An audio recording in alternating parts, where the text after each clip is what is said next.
Good afternoon and welcome to another LBMA webinar.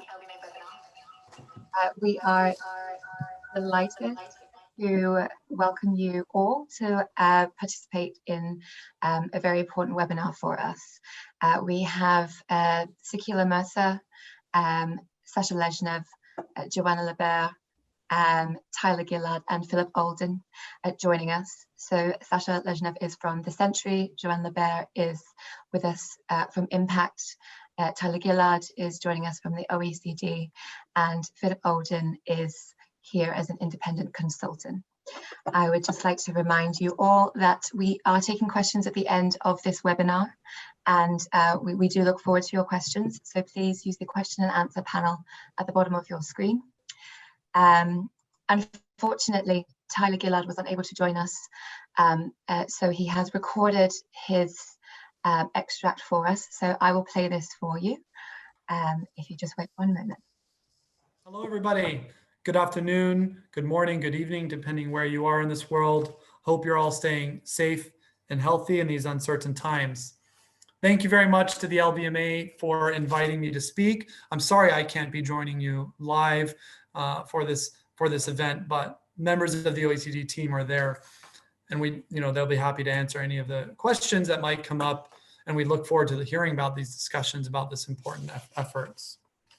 I thought I'd start today by first talking about where we are before really offering our insights about what it means for International Bullion Centres today.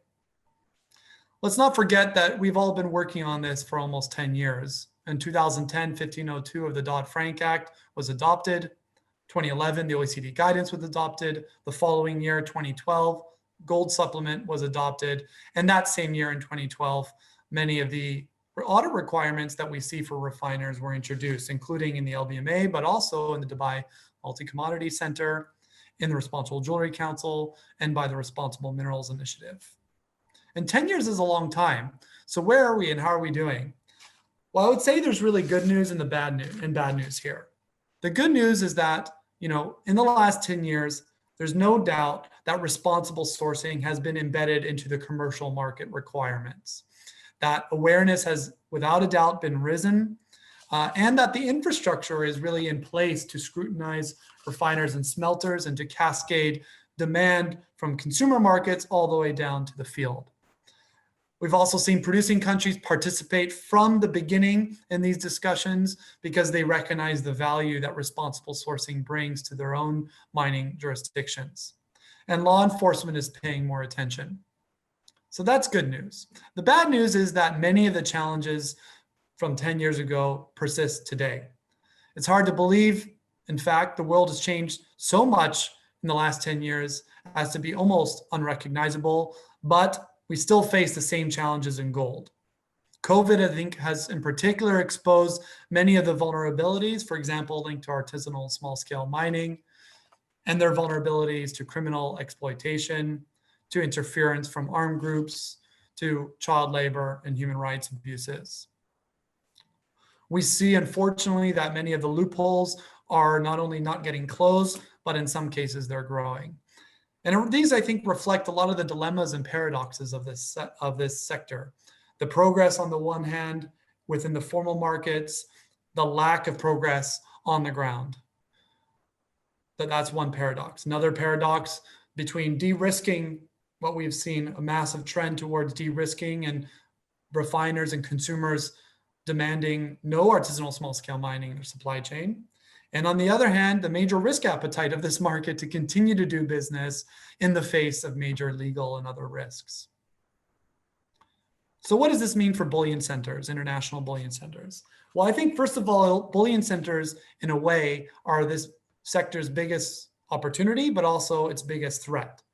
This sector is in a way, lucky that there's really just a handful of international bullion centers cover the overwhelming majority of trade. That's really an opportunity for coordination. That's manageable.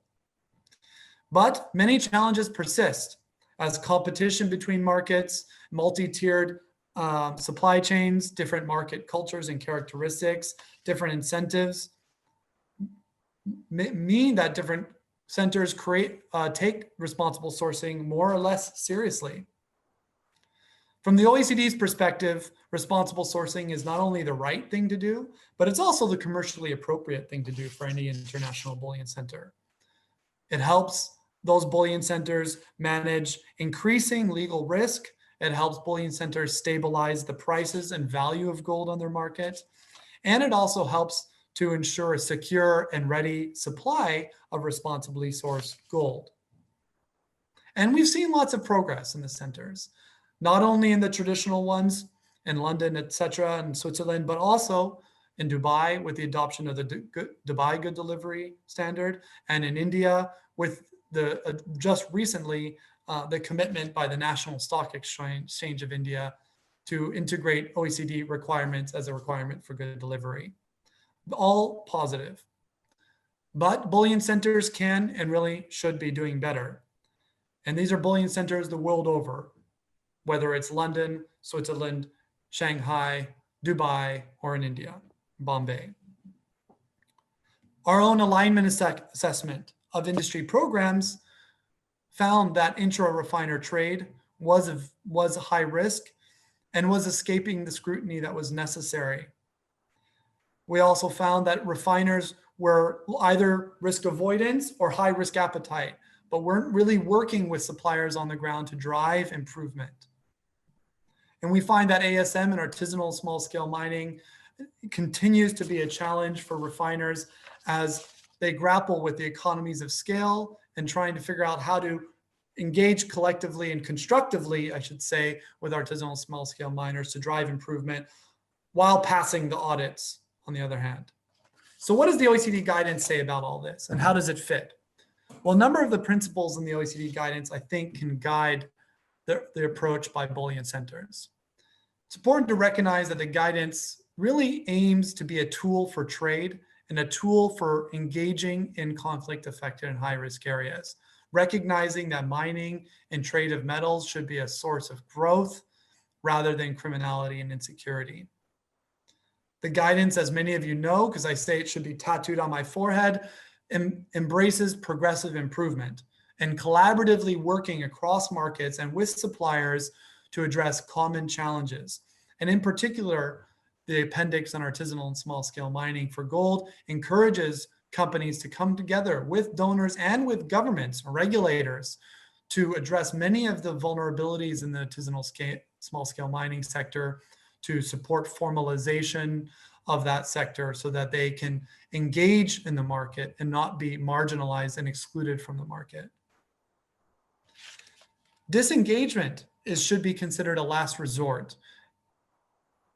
Of course, in cases where serious, severe human rights abuses persist in a supply chain, or where non-state armed groups are benefiting directly from mining, or really if there's a lack of improvement, those might be situations. But in all other cases, the guidance recommends continued engagement with conditions for progressive improvement.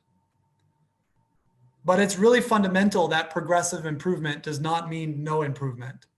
And conditions that are adopted between suppliers or between markets should be monitored.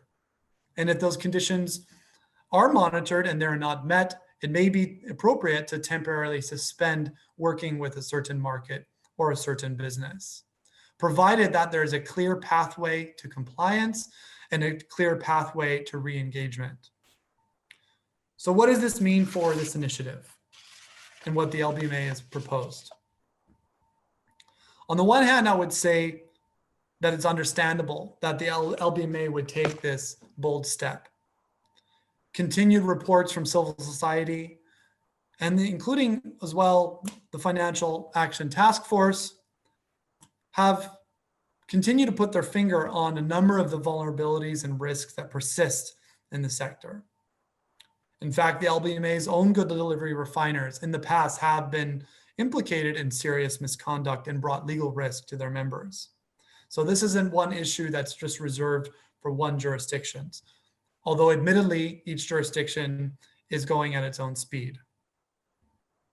But really now is the time to put on your foot on the gas here.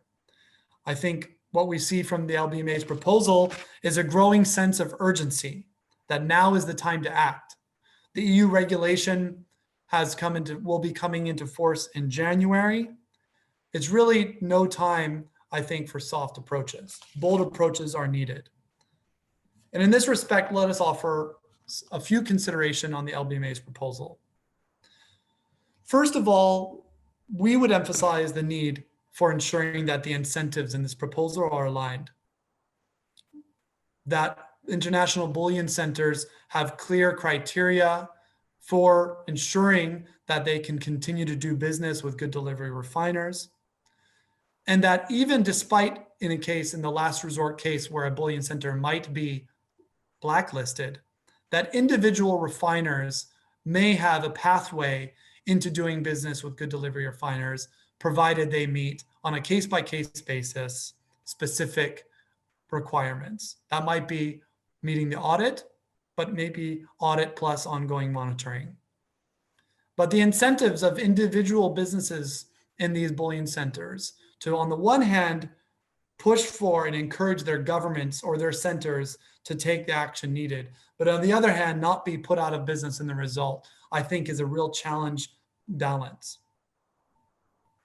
Second, this initiative is very important that this initiative thinks about and clearly defines the criteria for bullion centers so that they are objective and that they are transparent.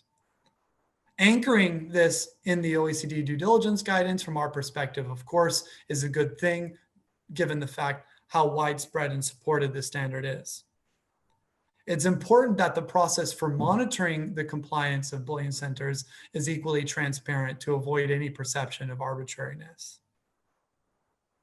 Thirdly, and I think this relates, is how do we treat this initiative as a tool for engaging and cooperating to drive improvement so that disengagement really is a last resort? How will the bullion centers be involved from here on out in order to ensure that we are working together to put in place these measures? I should say from the OECD's perspective, we are here and available to support, as we always are, International Bullion Center in adopting OECD requirements. The final thought I would have is, what does this mean for trading members, downstream members, whether they're members of the LBMA or not? What does it mean for banks? Our evidence suggests that the commercial demand is really critical to making this mid and upstream demand work. It's really important, therefore, that trading hubs, traders and bullion banks really take their own responsibility and reinforce the LBMA and others' actions with their own due diligence and publicly report on what they're doing. Without a clear demand for responsible sourcing, we have a risk of entering a multi-tiered market. And with that, I would like to congratulate you all on being here around the table and really look forward to hearing from my team about the discussions. Thank you once again. Great. Well, now I'm going to hand over to Sakila Mirza for her part of the presentation. So Sakila, whenever you are ready. Thank you, Tyler, for your insightful remarks. Before I move on to the International Bullion Centres recommendations, I also want to reflect on all the work and the progress that has taken place over the last 10 years. Every centre has made progress when it comes to identifying and addressing responsible sourcing risks. However, a lot more still needs to be done.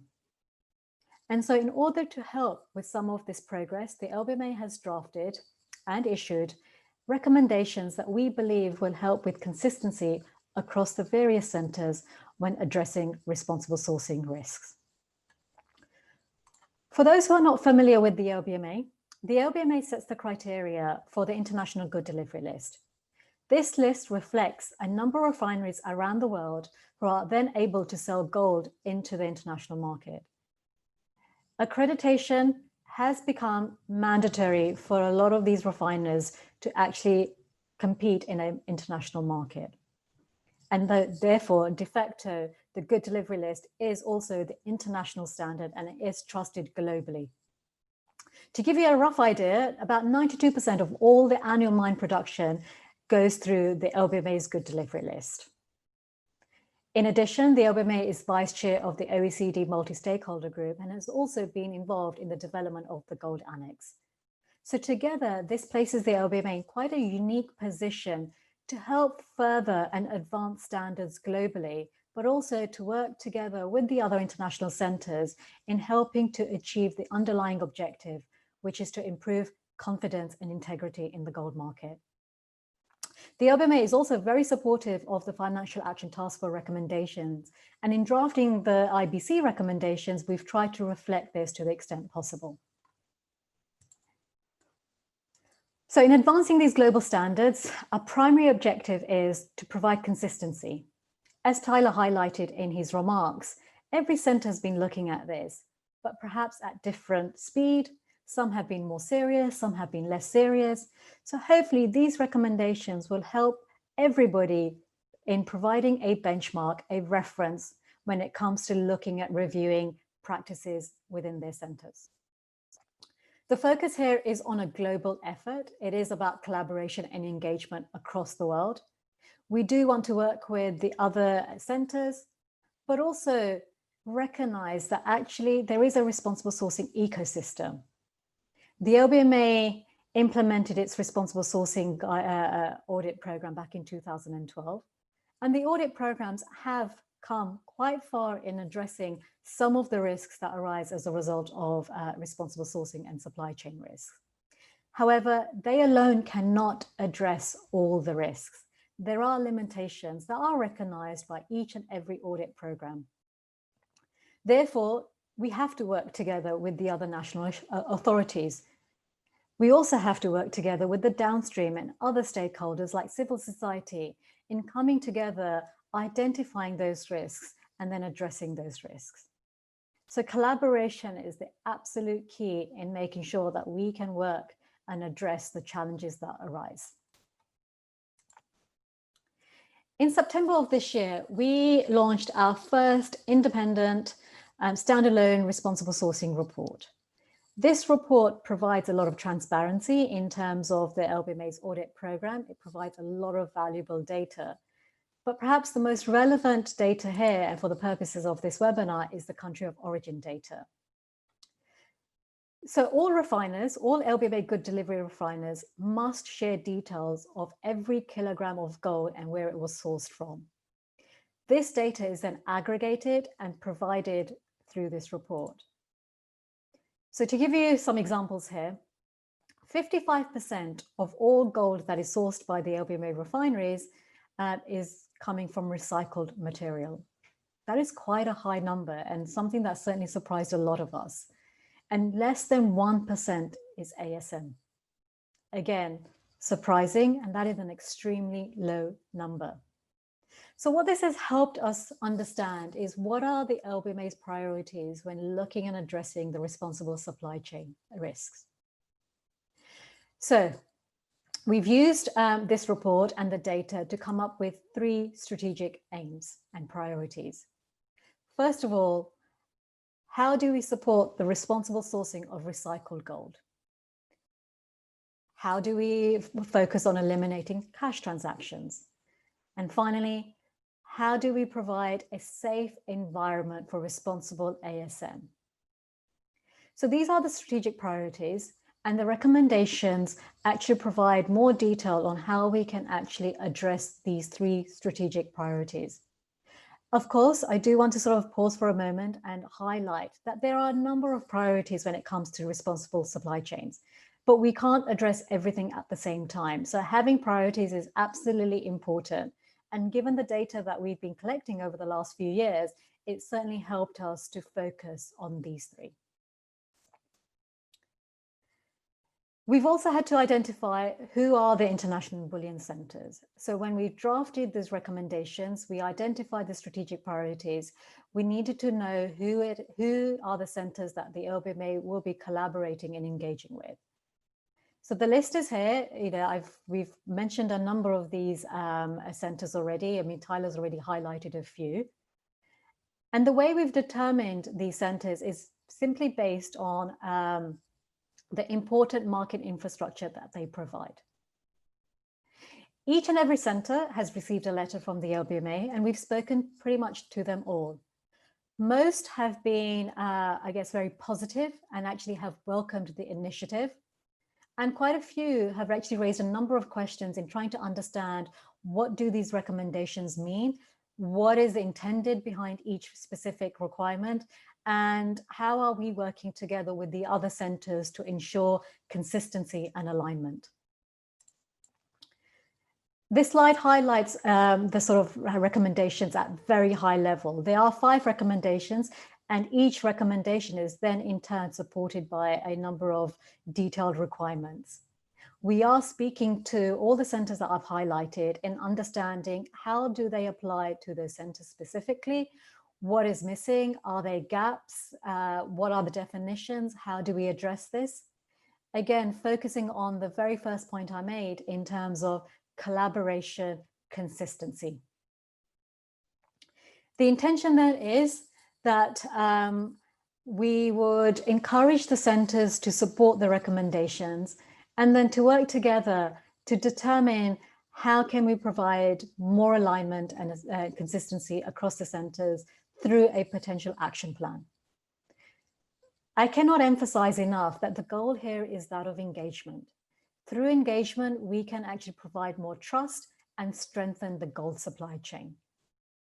Of course, if there is no collaboration and no engagement, or if these recommendations are ignored to the extent that they are not relevant, then the LBMA may have to take the next step of removing that centre until we can work together to align to an internationally acceptable standard. Of course, removal is not what we would like to see. And also removal will only be temporary until and when there is better collaboration and engagement in understanding how the standards are being met and how they're being enforced. So hopefully it won't come to that, because I want to stay focused on the very underlying objective here, and that is we want to work together to strengthen the gold supply chain. So with that, I'm going to now turn over to Philip Olden. And Philip Olden is representing a downstream perspective here. And Philip, I've already mentioned the very fact that the LBMA cannot do this alone, or the audit programs cannot address the supply chain risks alone. We are part of an ecosystem, and this ecosystem needs to come together in addressing the challenges and the responsible supply chain risks. So from the downstream perspective, do you think these recommendations are appropriate? And also, we'd like to hear your views as to how should we be working with the centres? And some centres are very much focused on domestic market and domestic consumption. How can we work with these centres to address the international requirements and the international standards? So Philip, thank you for your time on this. Thank you, Sakila, and thank you for inviting me to talk from the perspective of the downstream companies. Taylor, if we could move to the first of my 2 slides, please. In terms of downstream, I think it's important to recognize that that constitutes around 55% of the demand in downstream is from jewelry companies, and that's millions of small independent, often retail and manufacturing companies. About 35% is from investment, from institutional and retail investment, and roughly 10% from the electronics and medical sectors.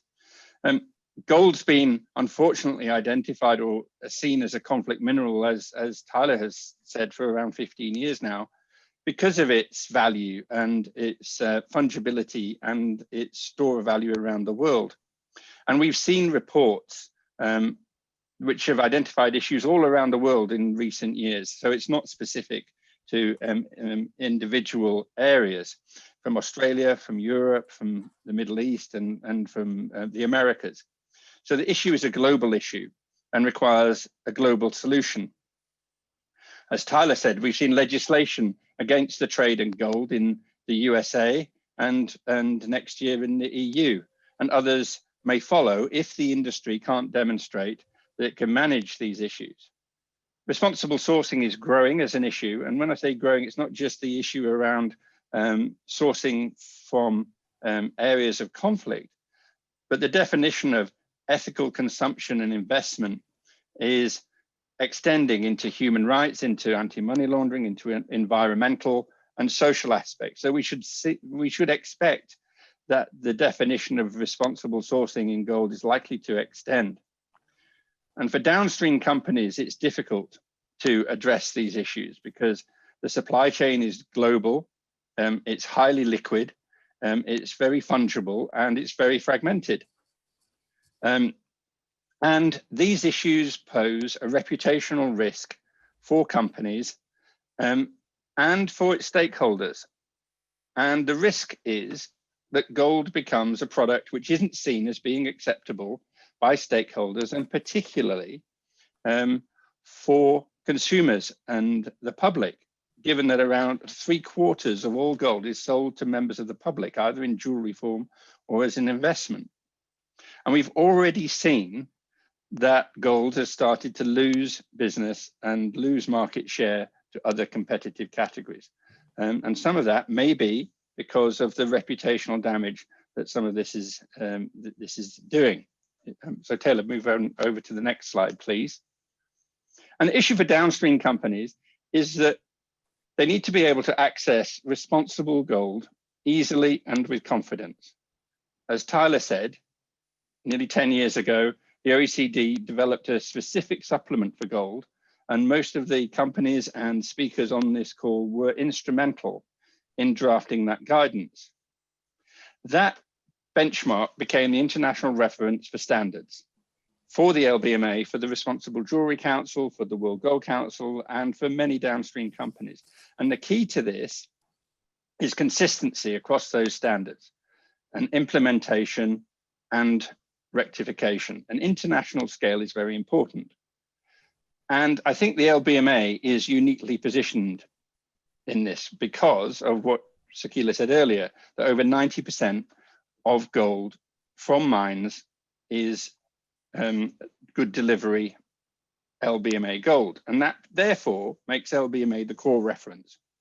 So it's not because of the LBMA per se, but because frankly, for downstream companies, one of the easiest ways for companies to be able to identify that their gold has been responsibly sourced is to stipulate to their suppliers that the gold must be LBMA good delivery. So it becomes a very straightforward sourcing policy for downstream companies. And that requires a great deal of collaboration with standards organizations, with auditors, and between the International Bullion Centres.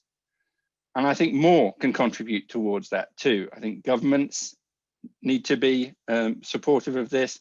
I think mining companies need to be supportive of this, and particularly the investment banks, and particularly with the mining companies and the investment banks, which is where a great deal of money is earned from the industry. We just saw yesterday, I think Reuters said that one of the investment banks has already made over $1 billion so far this year. So I would suggest it's not about competition. It's about a basic expectation from the downstream that the gold needs to be responsibly sourced. So we shouldn't regard this as a competitive advantage. It's a basic requirement for the ability to sell your gold to downstream companies. Having a common standard like the LBMAs means that it's not necessarily applicable to trace the gold to mines or even to refiners. So we see some companies who list all the refiners on a good delivery list as their sources of gold, which is probably implausible. Being able to state as a company policy that LBMA gold is the core reference is a very straightforward and easy way to do this, but it requires consistency. As Tyler said, we need to recognize that there'll always be issues, and those issues need consistent rectification across different standards. And we need to recognize that there will be problems and that it is a process of continuous improvement. And then finally, one of the key issues that you raised in the recommendations is sourcing of artisanal and small-scale mining gold. And there again, I think the way in which this can most easily be sourced sustainably, and in a way in which it can be replicated across other artisanal sources, is to integrate it into the mainstream supply chain, and that therefore means integrating it into the LBMA Good Delivery Program. So in summary, I think for most downstream companies, this is a very positive move to drive consistency across different standards, across the implementation of those standards, and consistency to replicate and rectify any issues. So the recommendations are positive for the International Bullion Centres. And as I said, I think I would like to see more support from governments, from mining companies, and from banks. Thank you, Philip. And really sort of, I guess the main focus from what we're hearing as well here is that focus on consistency and trying to address those gaps in between the various centres, in trying to understand why are there differences, because I think we all recognise there are domestic markets, and the domestic markets do have to operate according to the standards that they're looking at and address the sort of the infrastructure they have in place.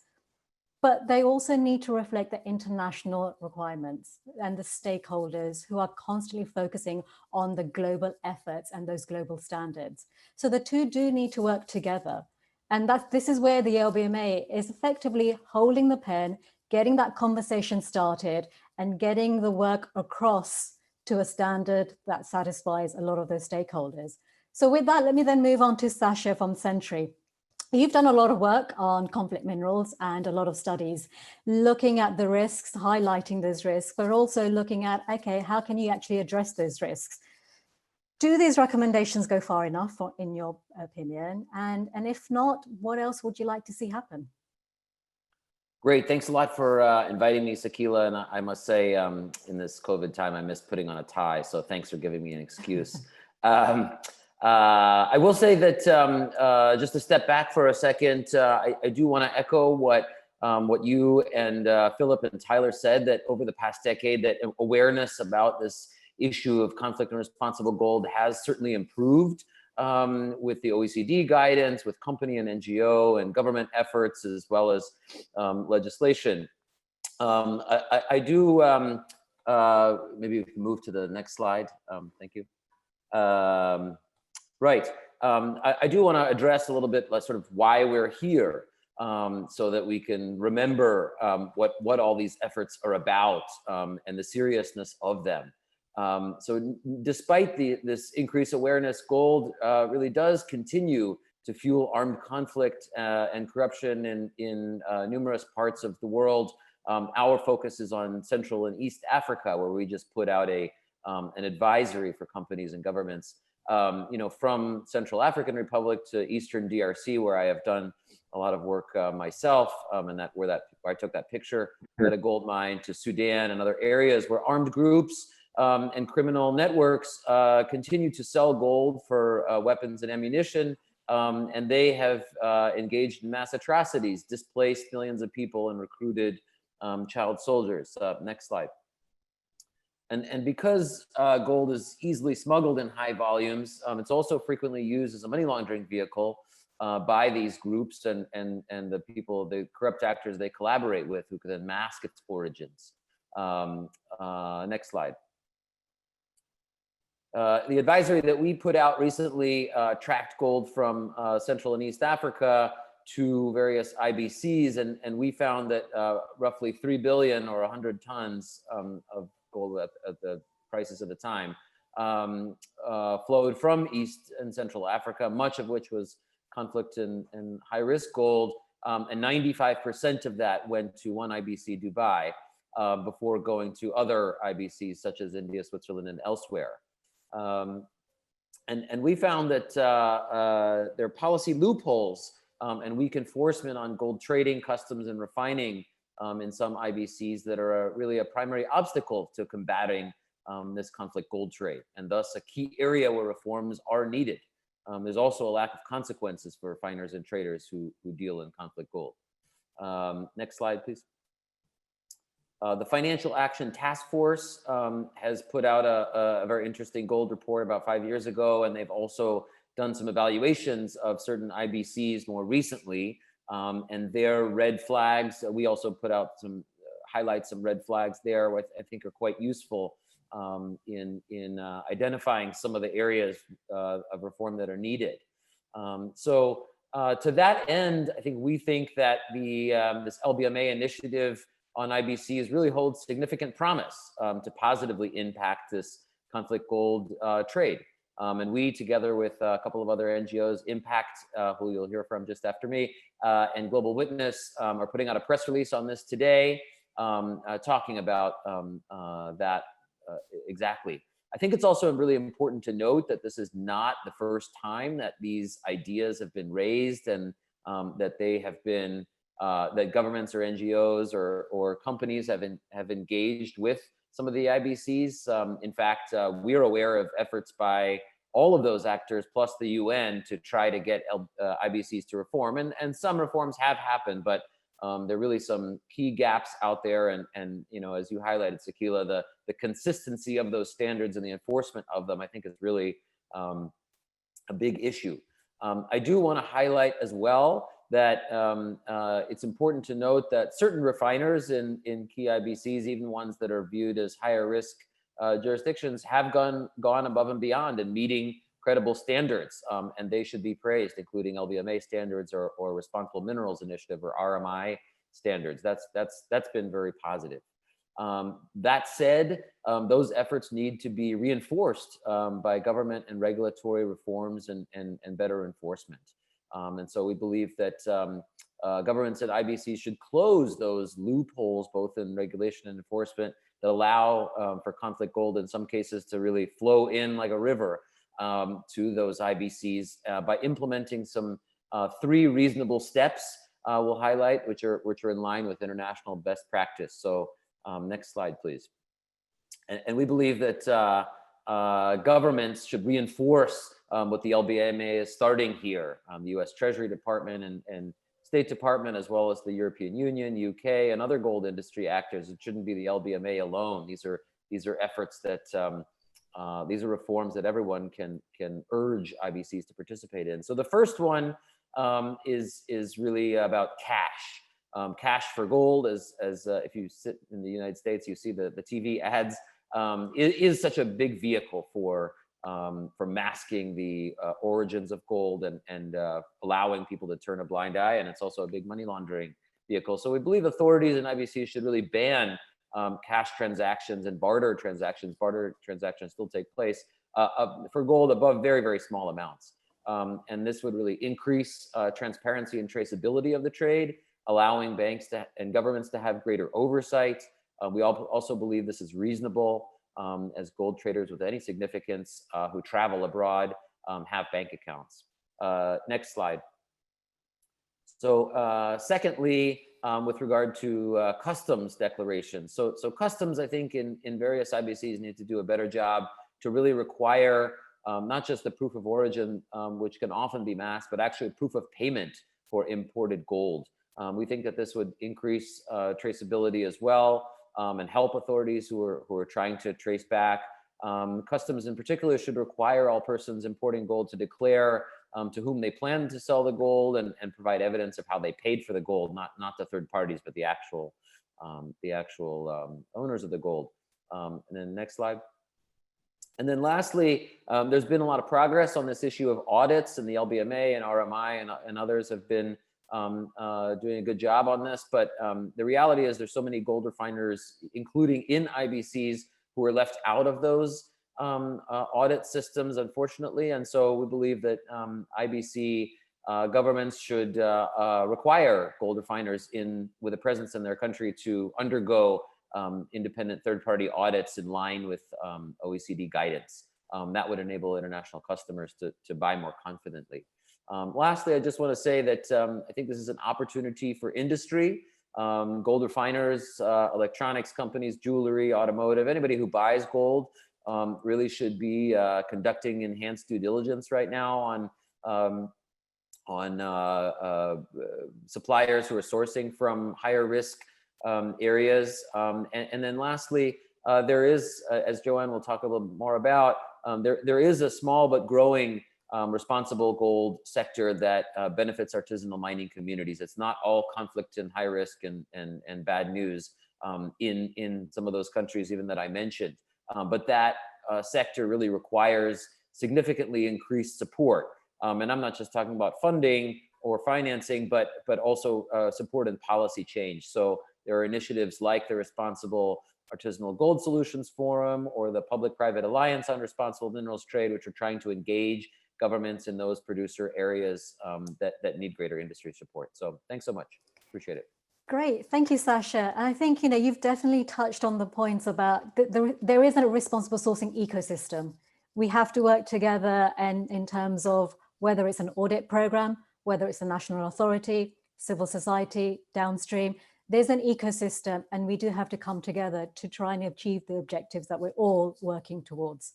And obviously you mentioned the Financial Action Task Force. Again, the focus of the IBC recommendations is to reflect the international recommendations that have already been raised, that have already been socialized and discussed by the centers. All the LBMA's recommendations are doing is taking that, bringing it together and prioritizing. Otherwise, I think we can all safely say there is a long list of actions to be taken by the gold industry. And how do you prioritize? And given the data that's out there, given the recommendations that we've already discussed, this helps with prioritizing and making sure that we're all working together to achieve some of these objectives. So now then, moving on to Joanne from Impact. Again, understanding from your perspective, are we going far enough here? But also with a bit more focus on ASM, as I highlighted towards the beginning, less than 1% of ASM is going through the LBMA refiners. There is this appetite for de-risking because of the reputational impact, but de-risking is not necessarily the solution. So what are the practical steps that the refiners, the industry can take to provide a safe platform for responsible ASM? So Joanne, thank you. Great, thank you, Sakila. Hello, everyone. I hope everyone is safe wherever you may be. And thanks for the opportunity today to speak to this and to, well, really to applaud, I think, the bold step that the LBMA is doing. Sasha scooped our joint press release, but our respective organizations and others are, I think, very pleased to see this, this move, this what Tyler has called putting foot on the gas, which is definitely needed to accelerate our collective efforts to move forward on responsible sourcing and making sure that there's a high bar that we're working to achieve together. And so congratulations, I think this is actually a very important step.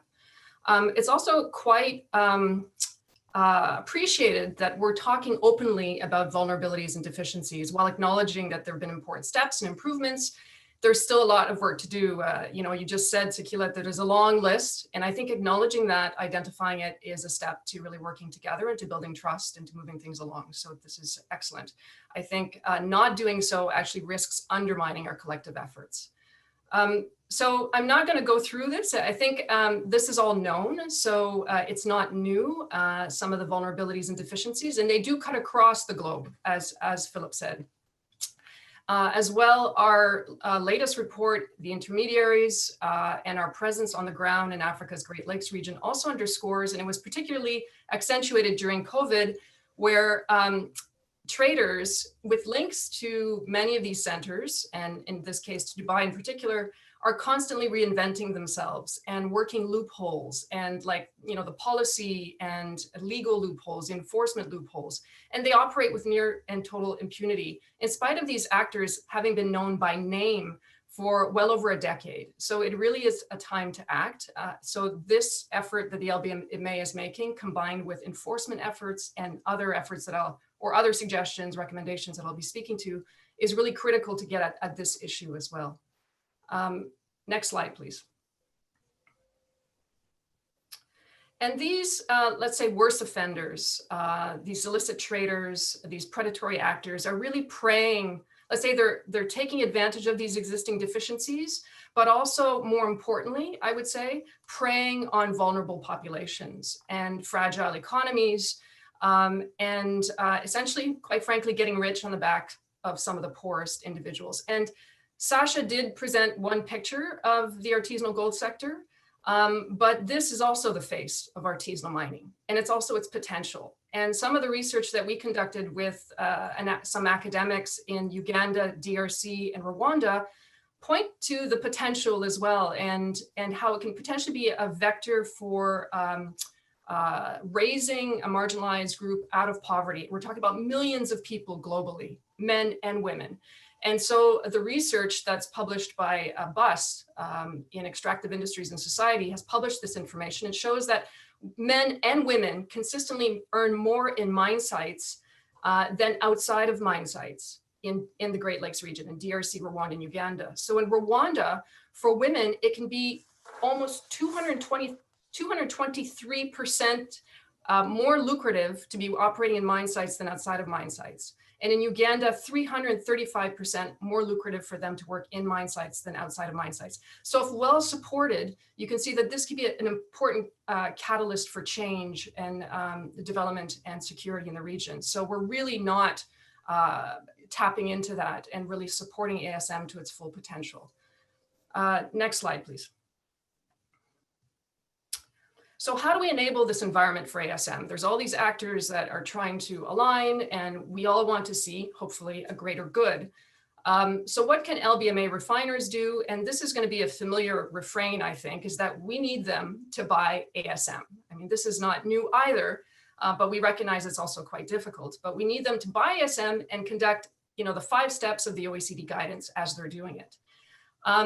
Something that's difficult to do, but entirely possible, and it's what the OECD actually expects of the private sector when they're buying ASM, is to not expect perfection. We're not working in perfect conditions, and we will never achieve them. Even large-scale mining is not perfect. And so to really temper our expectations and make sure we're working with the existing context and reality to work towards progressive improvement together. And it's a bit of a catch-22, because to progressively improve together, we need the market to engage and to invest and to be proactive. And if it's not, then we can't improve. So we are in this together if we're going to move it forward. We also, or artisanal miners also need adequate and consistent inventory financing. This is also something that has proven not to be always easy, but is doable. And maybe one of the ways of addressing that as refiners is, yes, you can do it individually, but you can also possibly do it as part of a larger group or underwritten by a bank, such as a development bank. And there's a lot of work to do here still. What can the LBMA do to create this enabling environment? Well, really, I would say the LBMA still has a lot of leverage to throw around and to use to address key barriers to responsible ASM. One of the issues that have been addressed so far has been de-risking or kind of reputational threats or reputational risk.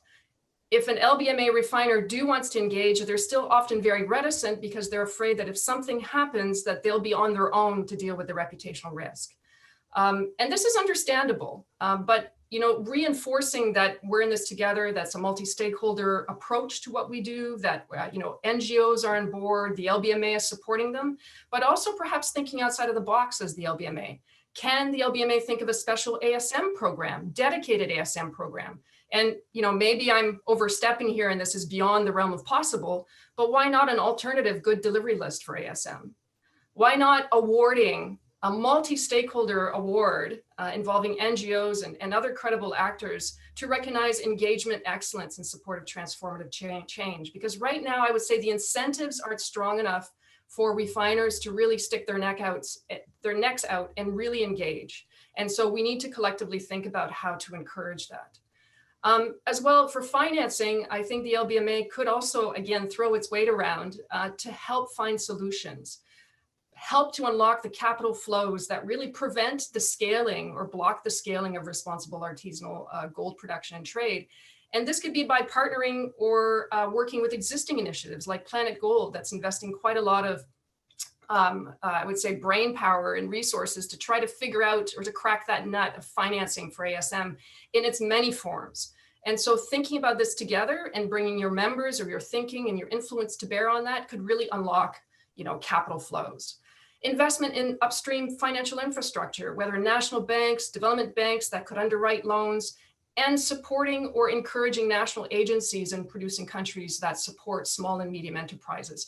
All of these things have to come together to unlock that potential. And I would say all the actors aren't yet at the table, but I think the LBMA could play a critical role here. Next slide, please. And of course, the International Gold Centres have a role to play, but I would say they have a very different role here. And yes, it's obviously, I think, meeting the expectations of the LBMA as you're laying out in terms of your recommendations. But there's a great deal of enforcement that's not happening as well. And that's a huge gap.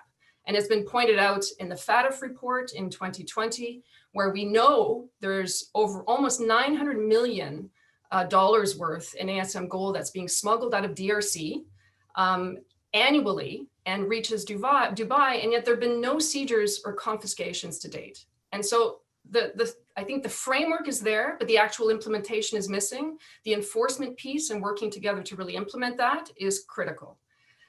And maybe, I think maybe Tyler wouldn't appreciate me saying this, but I do think that we need to carry out due diligence on all sources equally, not just high-risk areas and not just ASM. The burden of proof really should be the same irrespective of the source, whether it's artisanal mining, recycling, large-scale mining, and irrespective of where you source from. Because if not, we've learned that if you penalize, for example, the DRC or a particular country, the gold is just rerouted or repackaged as something else. So it's not terribly effective, actually. And if the information is there, the burden of proof should be relatively light. You just have to essentially prove it. You have to, put forward your documentation as the step 5 of the OECD essentially requires you to do. And this public reporting is really, again, a critical element. Doesn't matter what you source, putting out that information is really what will essentially build confidence in the supply and in the sector. And the systems for full supply chain due diligence when it comes to artisanal mining do exist. As I think Philip mentioned, or maybe Sasha, the challenge is scaling. And I already talked about financing, but the systems exist. So there's no excuse to say we can't see deep into our supply chain or all the way to the pit. We've proven in Congo and elsewhere that that's possible. So it's a question of implementation now. And again, putting the foot on the gas, as Tyler has said. And finally, what can states and donors do? I would say invest in producer countries, invest in the regional systems to combat money laundering, corruption, which includes research, investigation, again, prosecution of those actors that we know, money laundering, attacking terrorist financing, and tackling financial crimes. So I think everybody has a role to play, but what you've laid out as the LBMA is an important step, and I think could potentially galvanize this collective effort. So thank you. Great, thank you, Joanne. And that list that I think I mentioned as being a long list has just gotten longer. So, look, absolutely understand, a lot needs to still happen. And this is what we're all trying to do. You had the OECD guidance, which Tyler said back in 2010, then you had the audit programs, 2012. Since then, there's been a lot of discussion around, are these programs good enough? There's been a lot of criticism, there's been a lot of recommendations to improve, and they've all been working very diligently to improve those programs. Enforcement is not just about having a policy in place. The enforcement perhaps is the hardest part. And I know for the LBMA, if you do not comply with the LBMA's responsible sourcing program, that means you will no longer be accredited by the LBMA. And the commercial impact is huge. So taking that responsible sourcing responsibilities seriously, there's definitely commercial support for that. And, a lot of discussions, awareness. And another point you made, Joanne, no system is perfect, but every system can be improved. And that's what exactly we're trying to do. These recommendations consolidate a lot of the sort of, NGO findings, a lot of the international recommendations, provide some sort of practical guidance, practical steps. It gives all the centers something to use as a benchmark when developing their own internal policies, their own internal, sort of looking at their own internal controls and systems. LBMA is putting pen to paper to give those recommendations. It's then understanding those recommendations, addressing those gaps, and making sure that we have to work together to alleviate this risk that you mentioned, Joanne, about rerouting. If you only had some centers prioritizing and other centers ignoring, then actually what happens, you end up with this issue around rerouting, and that doesn't solve the problem. To solve the problem, you have to join the efforts. And I feel like I'm beginning to sound very repetitive in some of the comments I'm making. And you know, it's actually reassuring that a lot of the comments that you've all made, including Tyler, supports some sort of key underlying principles here: consistency, collaboration, and enforcement. And that's what we're trying to achieve here. And I think if we can come together and we can actually work on this effort, we can only do better. So I think, I think a lot of, at least my remarks, I'm trying to address based on some of the questions we're getting through. There's been a lot of questions on, can we get the copy of the presentation? Absolutely. The presentation, as well as this webinar, will be available. So please do share with those who couldn't make it. I'm just going to make sure that I've answered as much as I can. Otherwise, I think I'm going to conclude this webinar at this point. This is just the beginning of this IBC recommendation. This isn't the first and the last conversation we're going to have. We would love to get more feedback from the participants and your colleagues, anybody that you think should be involved. We would love to get some feedback, love to understand if you need more clarity on those recommendations, you want to understand better the definitions. I know there was a question around definitions of recycled gold. What does it mean? What's in scope? What's out of scope? I intentionally did not address that question in this webinar because it's quite a detailed question, but we will come back to you directly.